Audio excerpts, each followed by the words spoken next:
नमस्कार प्रिय मित्रों, आज अधिक आश्विन मास शुक्ल पक्ष त्रयोदशी तिथि भौमवार। आज भौम प्रदोष का उत्तम दिन। आज की कथा सुदेव के पूर्व जन्म का वृतांत है।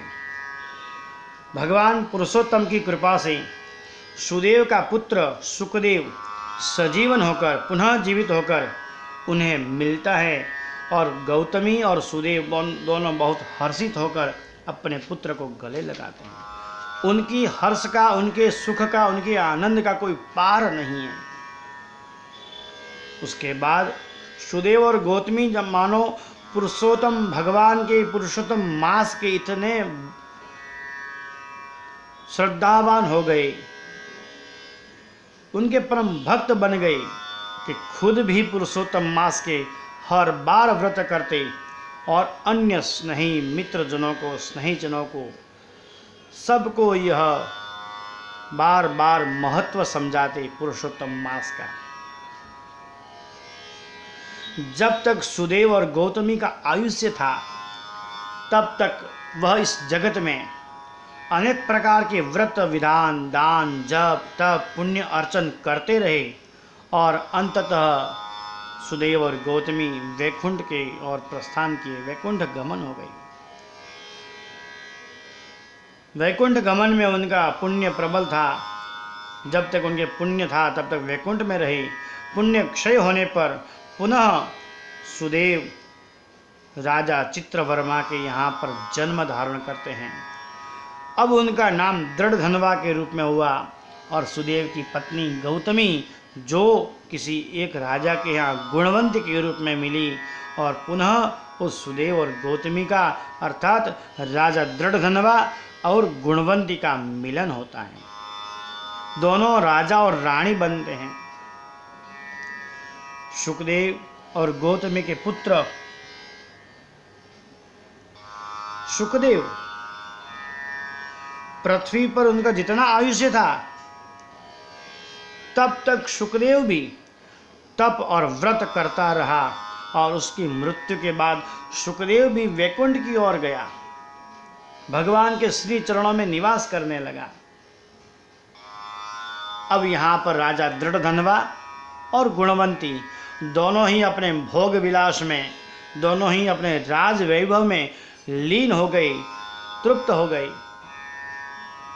राजा दृढ़धनवा और गुणवंती दोनों राज वैभव में, उस राज सुख में इतने मस्त हो गए कि उन्होंने भगवान पुरुषोत्तम मास का नाम स्मरण भी भूल गए।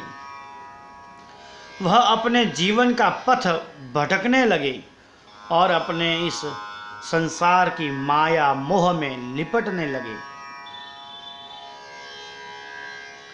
जब यह बात सुखदेव को पता चली, वह भगवान श्री विष्णु के चरणों में प्रार्थना करते हैं, कहते हैं, प्रभु मेरे पिता धर्म के पथ से पथ भ्रम हो रहे हैं।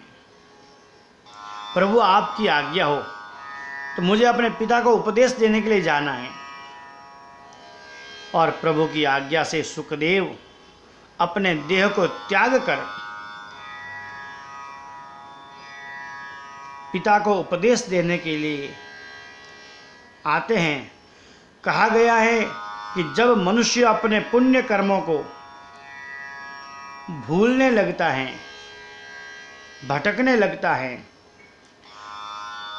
तब पुम नाम नरकम त्रायते इति पुत्रः, अर्थात पुम नाम के नरकों से बचाने वाला वह पुत्र,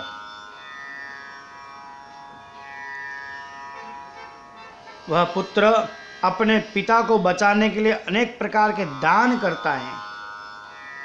और सुखदेव ने भी इसी प्रकार पृथ्वी पर आकर अनेक प्रकार के व्रत, जप और दान धर्म किए और अपने पिता को उस भोग विलास की निद्रा से, उस राज वैभव के मोह से जागृत करता है। और वह जागृत करने में समर्थ हो जाता है। जब राजा दृढ़धनवा और गुणवंती को अपने पूर्व जन्म का ज्ञान हो जाता है तो वह शुकदेव पुनः भगवान के प्रकाश में विलीन हो जाता है। राजा दृढ़धनवा को अपने पूर्व जन्म की यह घटना सुनकर भगवान को बार बार प्रणाम करता है और महर्षि वाल्मीकि जी से कहता है कि हे स्वामी, हे महर्षि जी, अब मुझे यह सब याद नहीं है।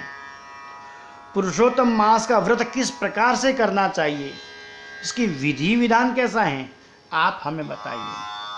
महर्षि जी वाल्मीकि कहने लगे, हे राजन, सबसे पहले इस व्रत को करने वाला मनुष्य अपने मन से शुद्ध हो जाए, पवित्र हो जाए। अपने मन के अंदर राग, द्वेष, क्रोध, मद, इन सब रिपुओं को हटा दे। राजा दृढ़धनवा ने कहा, प्रभु मैं ये समझ नहीं सका, आप मुझे विस्तार से बताएं।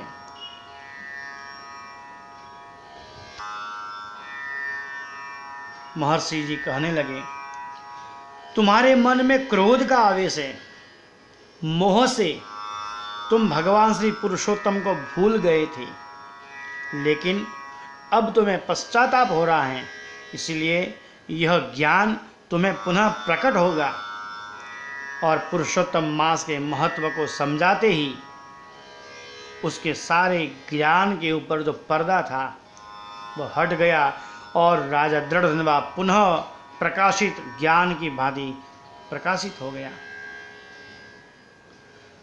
उसने पुरुषोत्तम मास की पूरी वृतांत सुना और वह सद्भागी बना। राजा दृढ़धनवा बार बार महर्षि श्री वाल्मीकि को प्रणाम करता है, नतमस्तक होता है।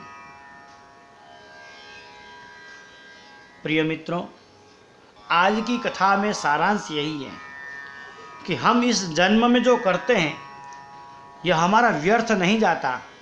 हमारा ज्ञान, हमारे किए गए कर्म, यह हमें इस जन्म में भी मिलते हैं और हमारा ज्ञान कभी व्यर्थ नहीं जाता, हमारा कर्म कभी व्यर्थ नहीं जाता। तो यह कर्म और ज्ञान हमें दूसरे जन्म में और जन्मों जन्म तक यह सब मिलते रहते हैं।